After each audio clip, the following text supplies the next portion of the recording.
Assalamualaikum warahmatullahi wabarakatuh. Waalaikumsalam warahmatullahi wabarakatuh. Bismillahirrahmanirrahim. Alhamdulillahi rabbil alamin. Wassalatu wassalamu ala ashrafil mursalin wa ala alihi wa ashabihil mujahidin at-tahirin, amma ba'du. Saudara-saudara kaum muslimin rahimakumullah. Sebagai kelanjutan dari pembicaraan kita tentang serial para nabi, maka pada pertemuan kali ini kita akan membicarakan riwayat tentang Nabi Sulaiman alaihi salam dan Ratu Balqis. Nabi Sulaiman adalah putra dari Nabi Daud alaihi salam, yang Nabi Daud ini merupakan keturunan yang ke-12 dari Nabi Yakub. Pada diri Nabi Sulaiman bertemu kebesaran dunia dan kebesaran akhirat. Ya, beliau seorang raja, ya, beliau seorang rasul. Ya, beliau seorang pemimpin agama. Ya, juga beliau adalah seorang pemimpin negara. Alangkah idealnya memang jikalau ulama menjadi umaro, atau jikalau umaro adalah seorang ulama. Dengan posisinya sebagai ulama, maka nilai kepemimpinannya terpelihara dari segala macam bentuk penyelewengan. Dan dengan kedudukannya sebagai umaro, dia akan lebih efektif memberikan komando kepada rakyatnya untuk hidup melaksanakan perintah-perintah Allah. Tetapi oleh karena orang yang sekaligus jadi ulama dan umaro termasuk jenis makhluk langka, maka agama hanya akan memberikan pesan agar yang bernama ulama dan umaro saling bekerja sama untuk kemaslahatan dan kemanfaatan rakyat. Ulama adalah ulama, umaro adalah umaro.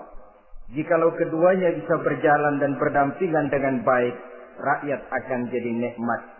Tapi kalau keduanya centang perenang, tentu rakyat akan jadi kiamat adanya. Ma'asyiral muslimin rahimakumullah.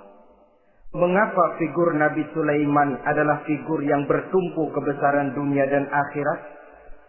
Kita lihat dari sejarah bahwa Allah memberikan mukjizat kepada para rasulnya biasanya sesuai dengan kecenderungan umat yang dihadapi pada waktu itu. Umat yang dihadapi Nabi Musa alaihi salam adalah umat yang senang kepada kegagahan, suka kepada bentuk badan yang kuat.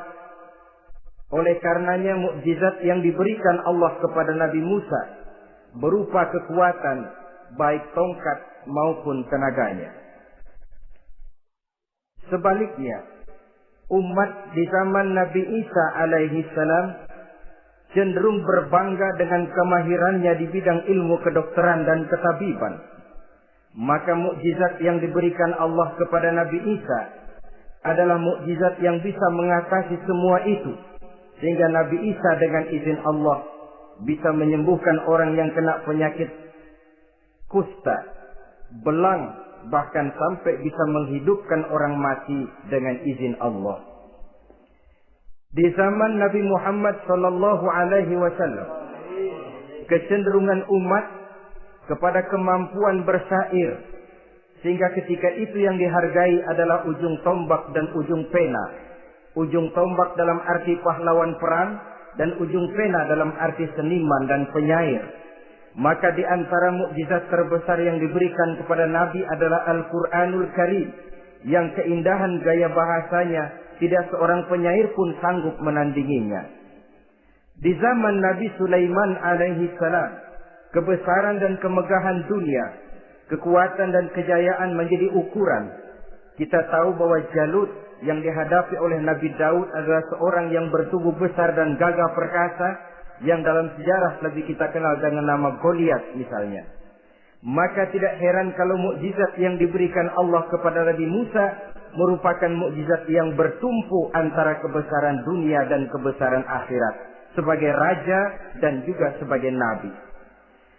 Tetapi yang patut menjadikan pelajaran buat kita terhadap seluruh kebesaran yang diberikan itu, Nabi Sulaiman berkata, "Haza min fadli Rabbi liyabluwani aashkuru am akfur." Semua ini, kekuasaan dan kebesaranku, kejayaan dan kekayaanku, adalah anugerah Tuhan untuk menguji diriku.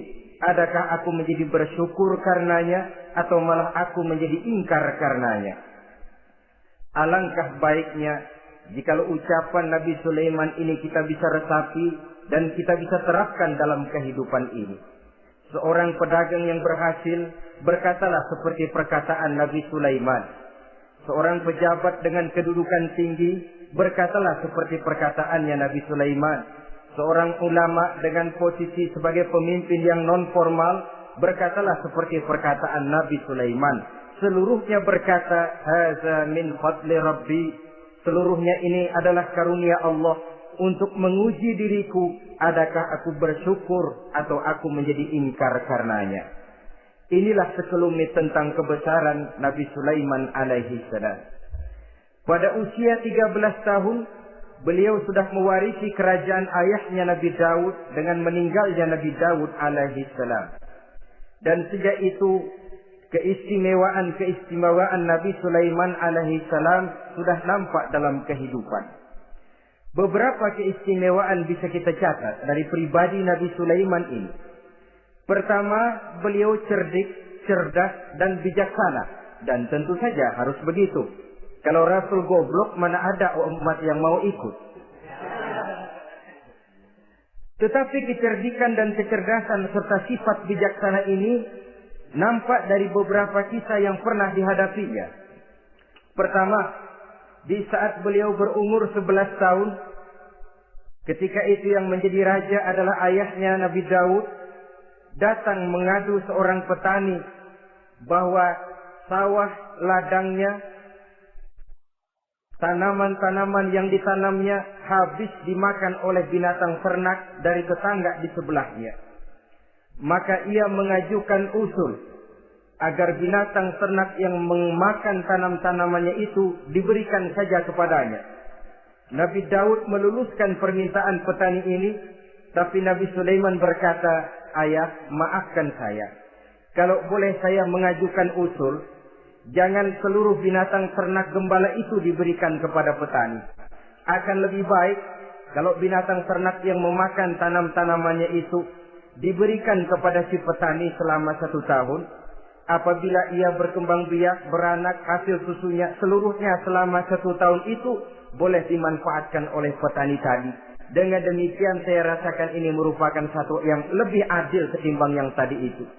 Keputusan Nabi Sulaiman ini diterima baik oleh ayahnya, oleh si petani, dan oleh si gembala tadi. Pada usia 11 tahun, ia sudah menunjukkan kecerdikan, kecerdasan, dan sifat yang bijaksana. Contoh yang kedua, ada 2 orang ibu yang pada saat akan bekerja di ladang, masing-masing meletakkan bayinya di satu tempat. Lalu keduanya pun asik pergi bekerja. Sedang kedua ibu itu bekerja dengan asiknya, datanglah seekor serigala menerkam salah seorang anak bayi tadi. Dan kemudian dibawa. Ya. Tinggallah anak bayi seorang. Ketika kedua ibu tadi kembali ke tempat dia meletakkan anaknya, maka keduanya lalu berebut anak yang satu itu. Jadi kasus berebut bayi rupanya memang sudah ada dari dulunya. Yang satu berkata itu anaknya, yang lain mengakui itu pun juga anaknya. Akhirnya keduanya mengadu kepada Nabi Sulaiman. Masing-masing ngotot, tidak ada yang mau mengalah. Akhirnya kata Nabi Sulaiman, Kalau kamu berdua tidak ada yang mau mengalah, sudahlah begini saja. Berikan bayi itu kepada saya, akan saya belah dua supaya adil. Masing-masing kamu bawa sarang sepotong. Ibu yang seorang berbinar matanya, kelihatannya gembira dengan keputusan itu. Saya setuju Nabi Sulaiman, ini keputusan yang sangat adil. Betul, belah dua saja bayi itu. Tapi ibu yang seorang malah berurai air matanya, membasahi pipinya. Ya Sulaiman, daripada Tuhan belah dua anak itu, biarlah berikan saja kepada ibu yang mengaku tadi itu. Tidak sampai hati saya melihat anak yang begini ini harus menjadi korban. Biarlah dia diasuh oleh ibu yang mengakuinya tadi, asal dia tetap hidup. Nabi Sulaiman tersenyum, lalu berkata kepada ibu yang berurai air mata tadi, ambillah anak ini bu, karena ia memang benar anak ibu. Sebab sekejam-kejamnya hati seorang ibu tidak akan sampai melihat anaknya dibelah dua.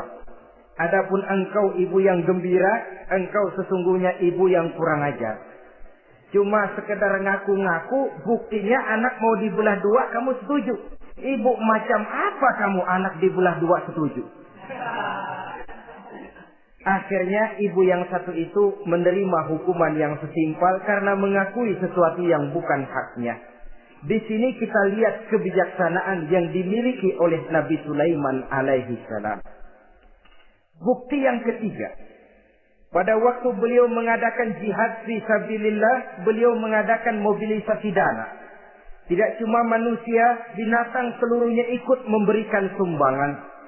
Ketika datang gajah, gajah nyumbang kerbau. Datang kerbau, kerbau nyumbang kambing. Datang kambing, kambing nyumbang ayam. Datang ayam nyumbang burung. Datang burung nyumbang balang. Datang balang nyumbang semut.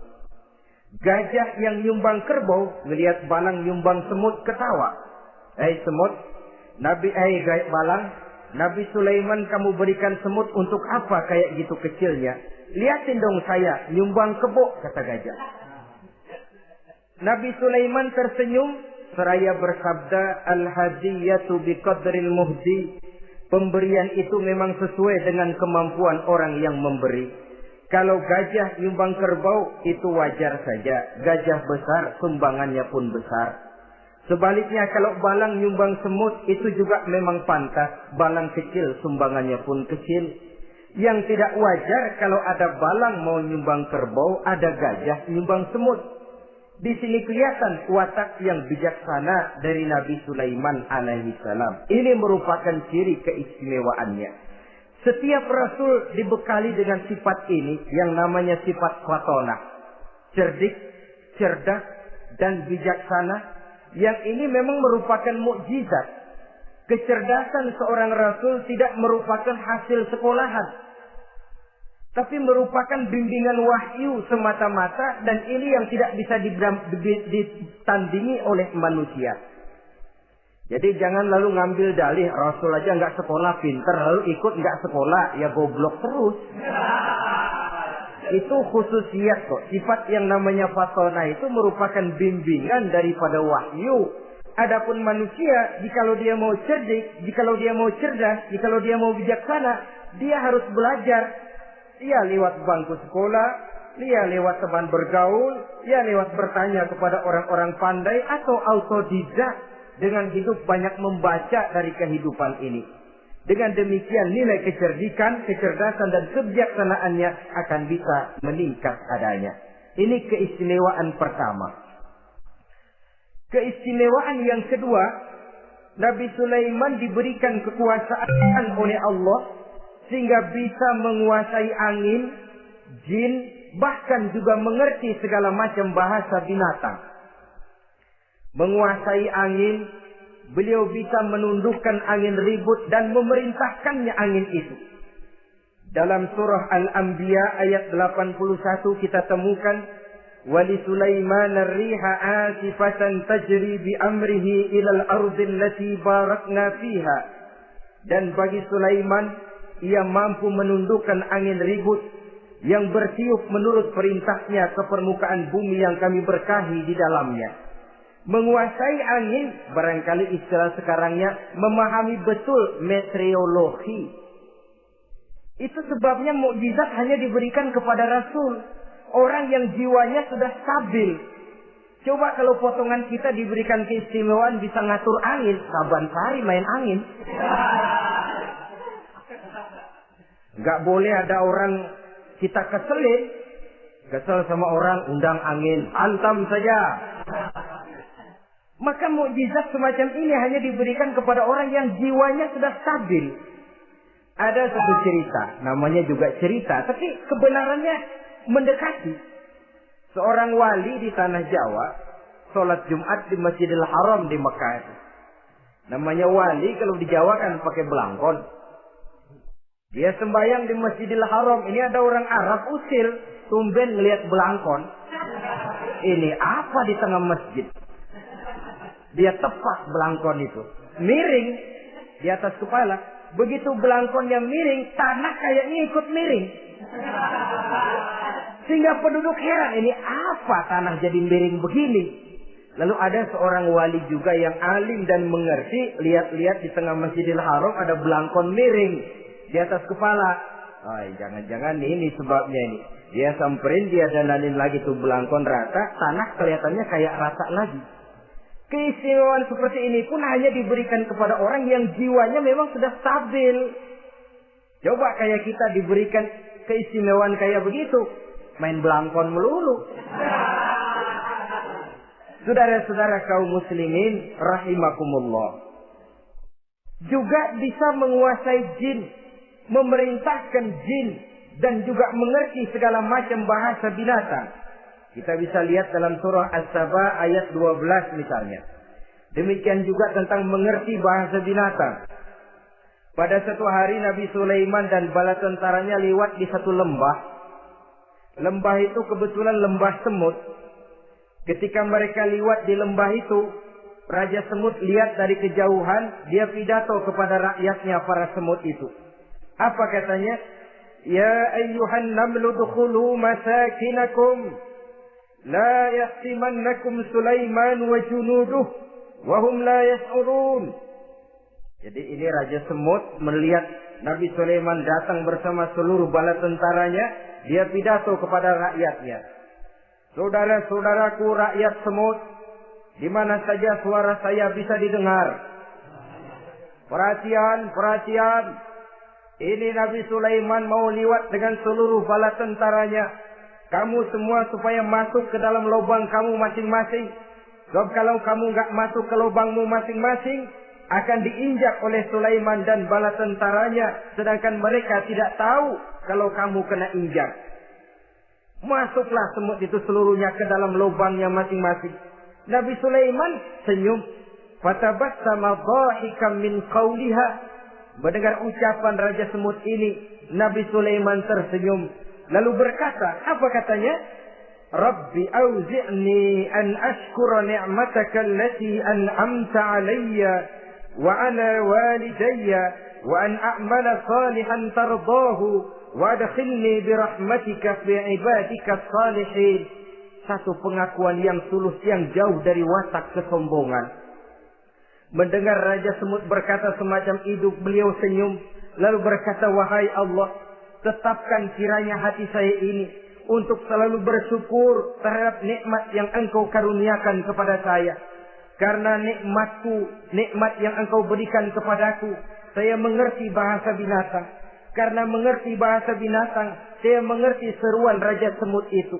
Tetapkan saya untuk selalu bersyukur ya Allah atas nikmat yang Engkau berikan ini, atas nikmat yang Engkau berikan kepada kedua orang tua saya.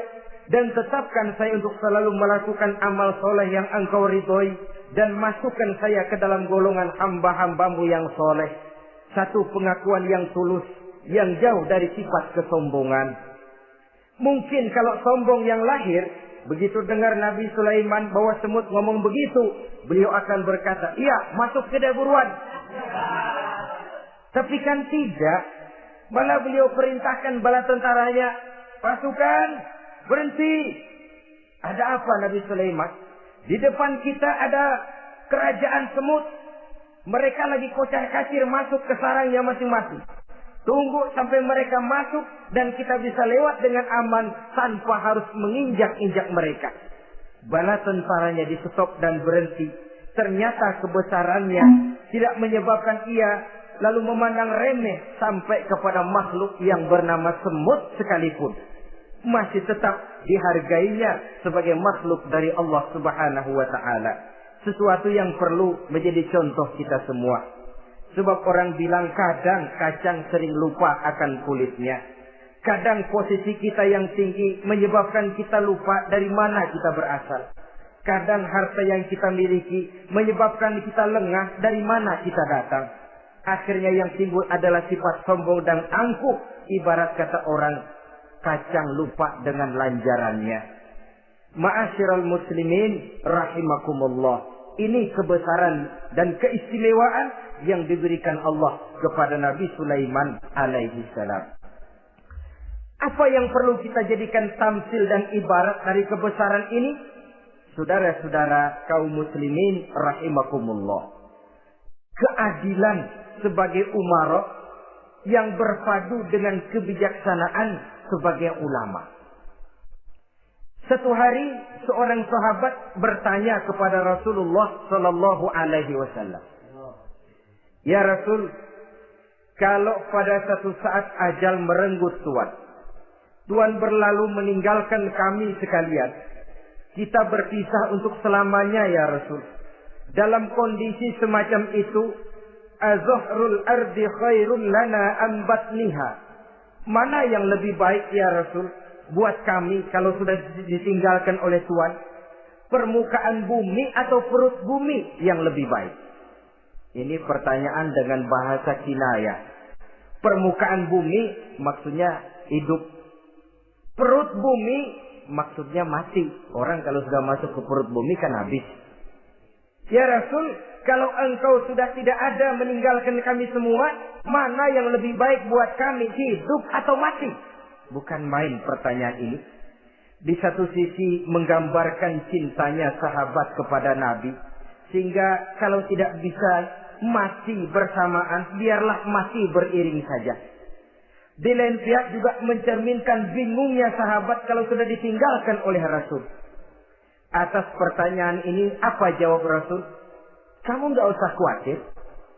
Walaupun aku sudah tidak ada, kembali ke Hadratullah Azza wa Jalla, meninggalkan kamu semua, kamu tidak usah bingung. Dengan syarat, iza kana umara'ukum khiyarukum, wa amrukum syura bainakum, wa aghniyaukum askhiyaukum, fa zahrul ardi khairul lakum min batniha. Kalau saja para umara, kalau saja pemimpin-pemimpin kamu adalah orang-orang yang terbaik di antara kamu, dan seluruh persoalan yang kamu hadapi dapat kamu musyawarahkan dengan baik, lalu orang-orang kaya di antaramu adalah orang-orang yang dermawan, ketika itu walaupun aku sudah tidak ada, hidup lebih baik daripada mati. Permukaan bumi lebih baik daripada perut bumi. Dengan catatan 3 tadi. Pemimpinmu orang yang terbaik di antara kamu. Segala persoalan kamu musyawarahkan. Dan orang kayamu orang dermawan. Walaupun aku tidak ada, hidup lebih baik daripada mati. Tapi sebaliknya kata Nabi, idza kana umara'ukum syirarukum. Kalau umara'mu, pemimpin-pemimpinmu adalah orang-orang yang terjahat di antara kamu. Wa amrukum ala nisaikum. Dan segala urusanmu sudah diatur oleh perempuan.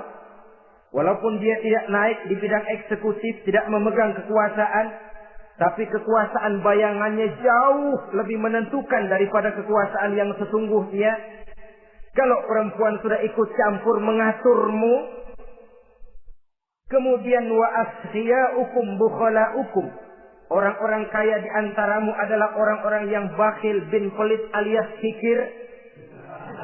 Maka ketika itu kata Nabi, fabatnul ardi khairul lakum min zahriha.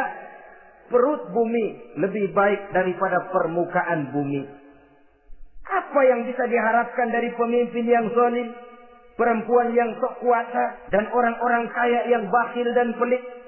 Dalam kondisi semacam itu, bertemulah kita dengan yang bernama kiamat. Dan kalau sudah kiamat semacam itu kata Nabi, perut bumi lebih baik daripada permukaan bumi. Maka yang kita perlukan sekarang adalah kerjasama antara ulama dengan umara. Ulama bukan umara, umara pun bukan ulama. Harus saling kerjasama dan jangan saling memperalat. Kerjasama menurut bidangnya masing-masing menjadi yang terbaik di bidangnya. Jangan sudah jadi kiai karena ingin berpartisipasi aktif lalu pindah jadi pemborong jembatan. Tidak sadar akan profesinya. Dan orang lalu tidak bisa berkata, apaan kiai mubalik bisanya cuma ngomong saja. Sekarang kan zaman pembangunan perlu karya nyata. Mana ada ustadz kiai mubalik bikin irigasi. Cuma pidato saja. Apa kemiskinan bisa diatasi dengan pidato? Ini juga orang tidak ngerti urusan. Wong Nabi saja ngajarin kok. Iza wusidal amru ila ghairi ahlihi fantaziri sa'ah. Yang kemudian diterjemahkan dalam manajemen modern. The right man on the right job. Bahwa persoalan harus diserahkan kepada orang yang memang ahlinya. Lah kalau kiai ngurus irigasi, apa nanti lurah mau ngajar fikih? Camatnya ngajar tafsir. Kacau jadinya. Makin ruwet jalur birokrasi, makin banyak orang meninggalkan profesi dan malah melaksanakan sesuatu yang bukan profesinya. Untuk memberesi keruwetan birokrasi termasuk diantaranya menanamkan kesadaran profesi yang menimbulkan kebanggaan dan kebanggaan yang membuahkan tanggung jawab terhadap profesi itu. Sebab orang kalau sudah bekerja menurut profesinya, walaupun tidak kaya, tapi hidupnya tenang. Kenapa? Karena panggilan jiwanya. Seorang kiai yang diajak ngobjek, walaupun objeknya gol puluhan juta, kaya belum tentu tenang. Karena saya yakin bukan ke sana panggilan jiwanya. Ma'asyiral muslimin rahimakumullah.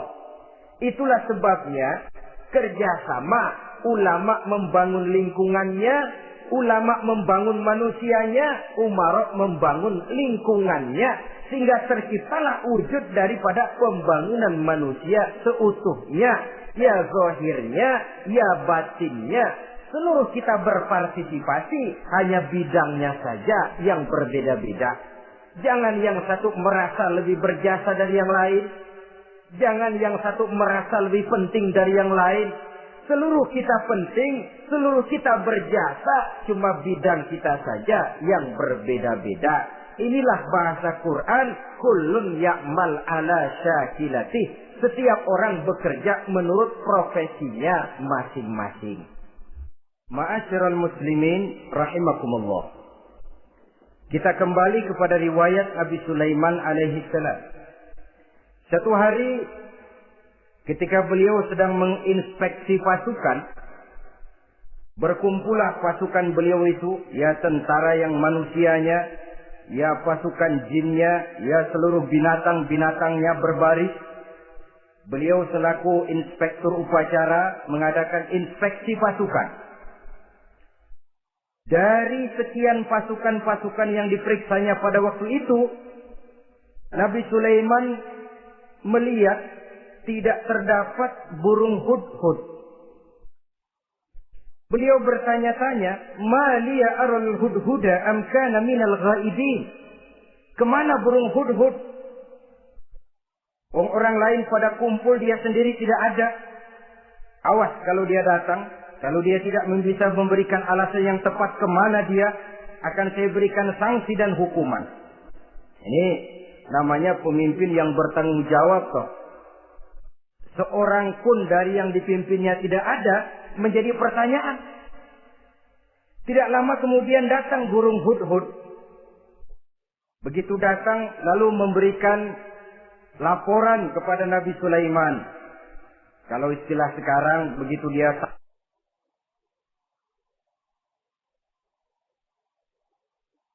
sampai berdiri hormat, lapor, kata hudhud ini.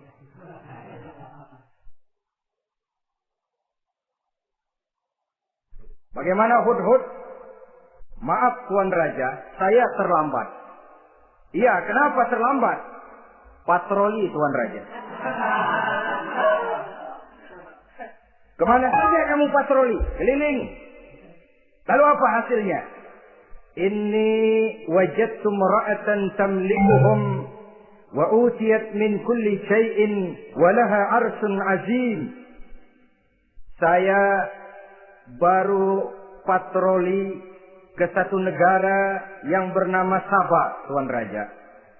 Sabah, saudara tahu Sabah? Di mana itu?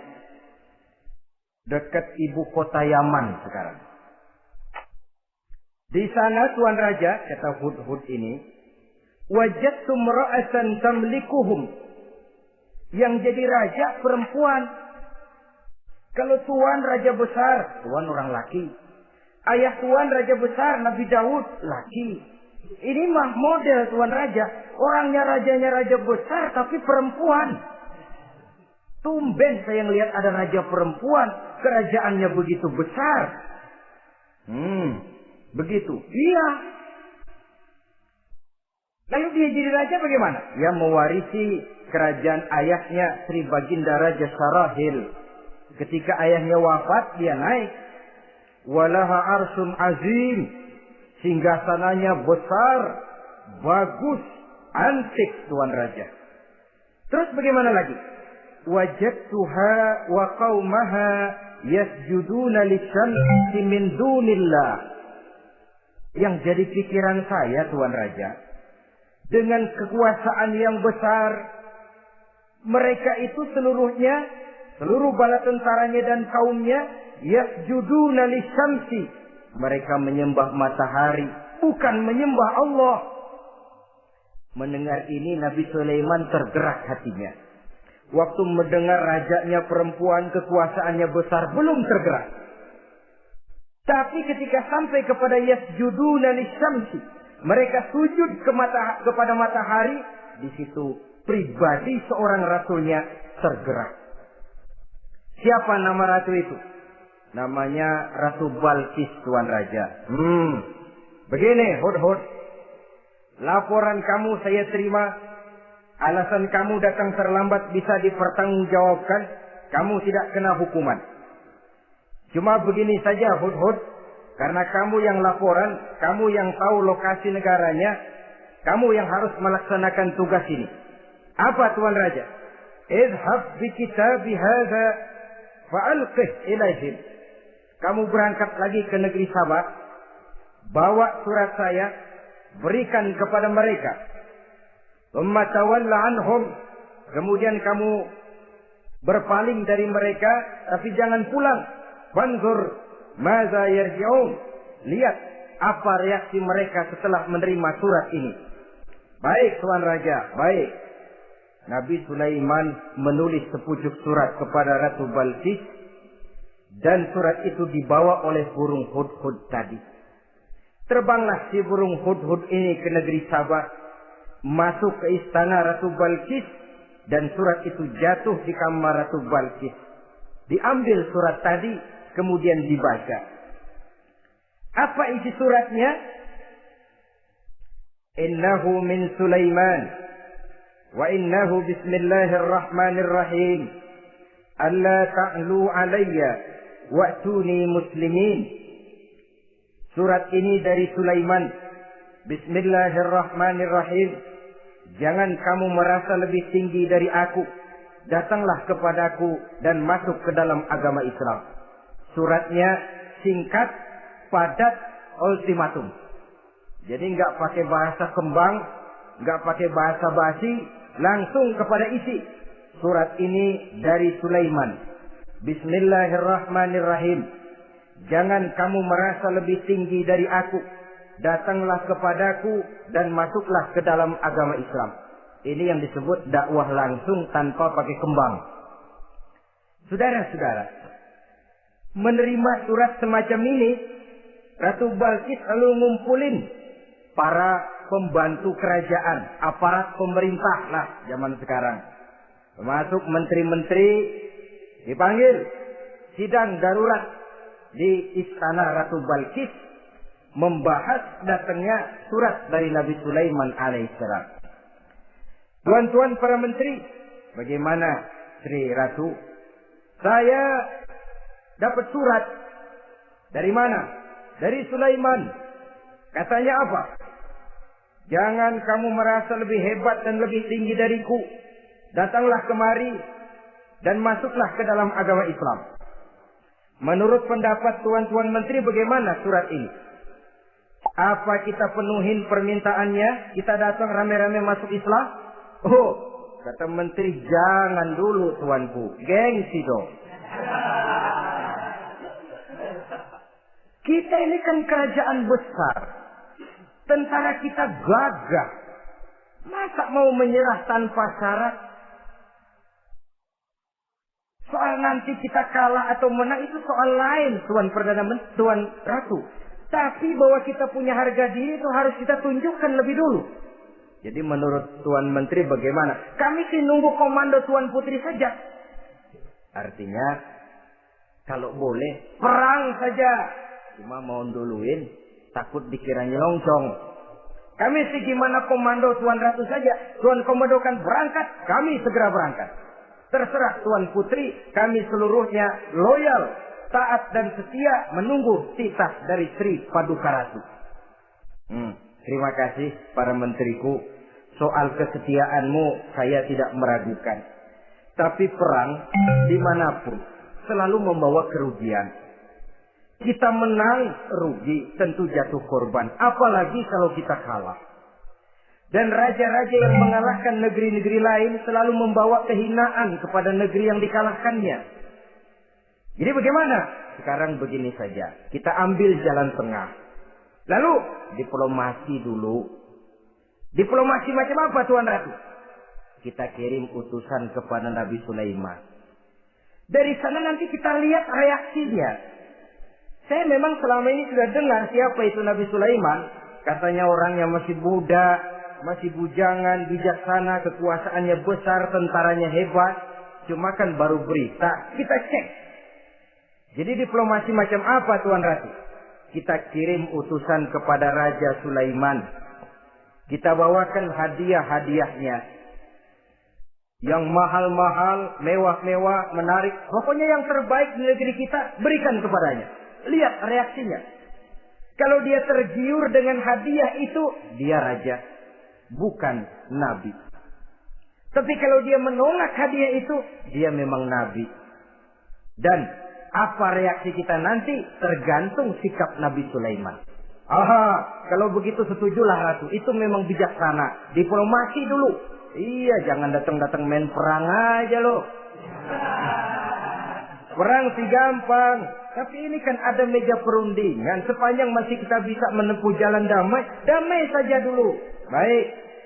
Maka diaturlah satu barisan diplomasi untuk menuju Palestina, kerajaan Nabi Sulaiman alaihi salam. Rombongan terdiri dari 500 orang. Laki-laki dan 500 orang perempuan.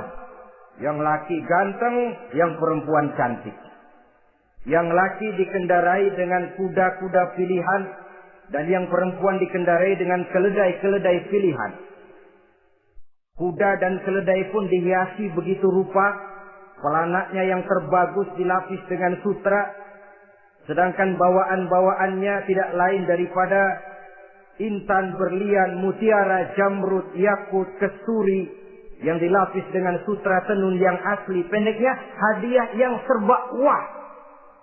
Dan rombongan ini dipimpin oleh seorang diplomat ulung dari negeri Sabah bernama Munzir bin Amru.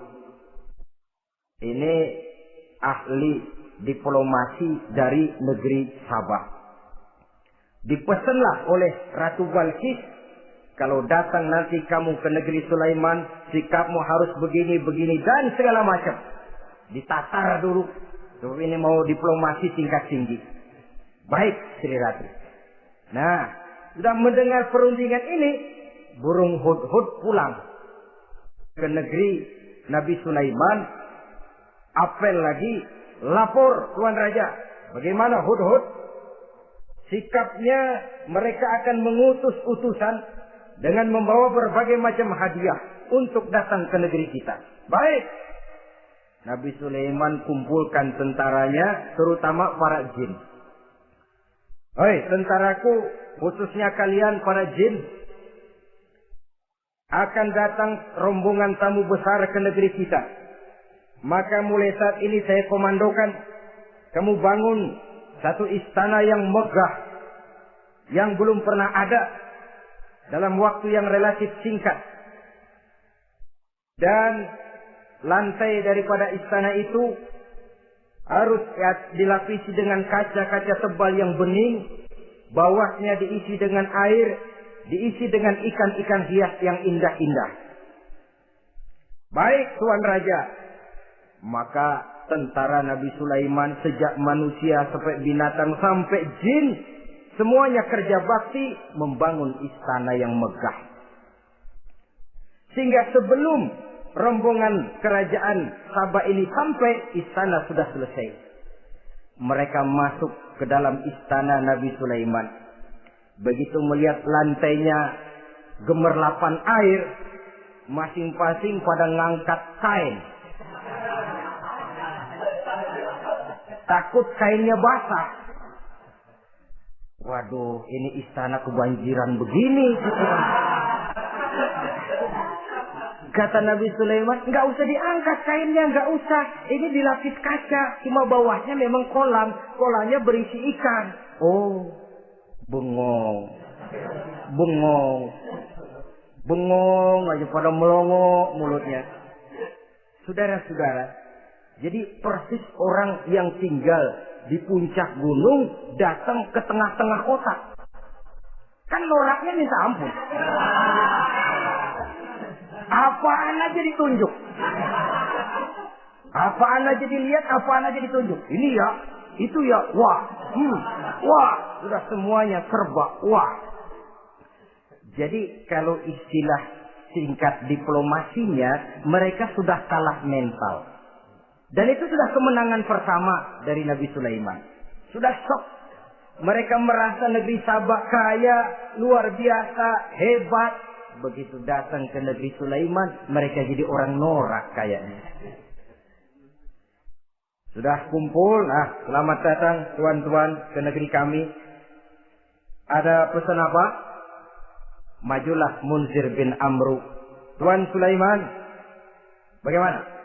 Kami diutus oleh Sri Baginda Ratu Balkis untuk menyampaikan hadiah-hadiah yang kami bawa ini. Intan, berlian, yakut, jamrud, kesturi, dan barang-barang mahal lainnya. Mudah-mudahan Tuhan bisa menerima dengan senang hati. Nabi Sulaiman tersenyum. Lalu beliau berkata, "Atumidzunani bimalin, fama atani Allahu khairun mimma atakum."